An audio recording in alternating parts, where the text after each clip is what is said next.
Howdy YouTubers, Paula here. Okay, we have a safety officer on YouTube by the name of AustDingo. Well, I'd like to introduce myself as the new unofficial ethics officer. Let's talk about a few topics. AustDingo, our beloved safety officer, has lost his job for being on YouTube. I posted a video a little while back saying, you know, if this has ever happened to you, and I've got about 5 or 6 responses now from different people for different reasons. These companies are scared of their employees being on YouTube.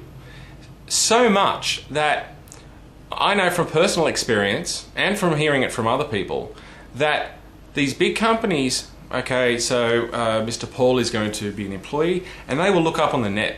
They will look up your username if they find it out, your name, they will look up YouTube, they will look up Flickr, they will look up everything on the net to find out as much about you as possible.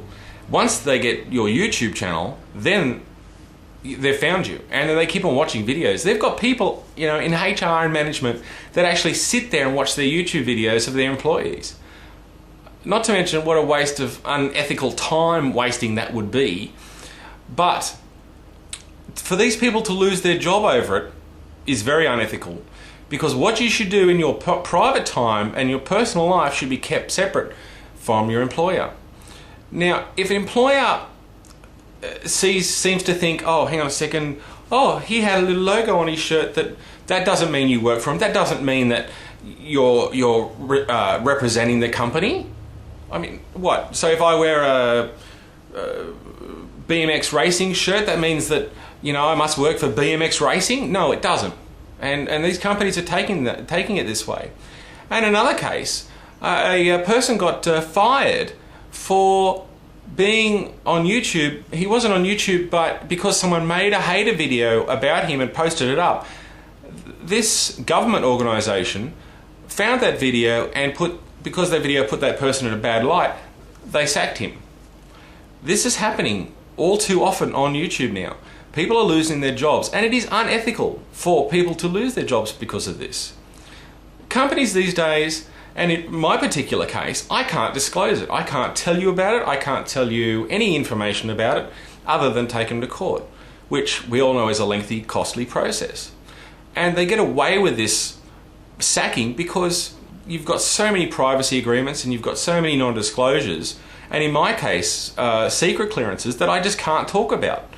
And unfortunately, because of that, I can't make anyone else aware of it. But in other cases, such as AustDingo and other people, they've lost their job and they've made a video sort of stating why. And these reasons are just crap.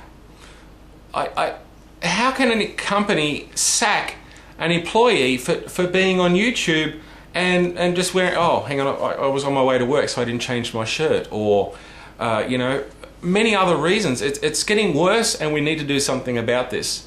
And companies are getting away with it all too often. So the big question is, what are we going to do about it, and how do we stop this from happening?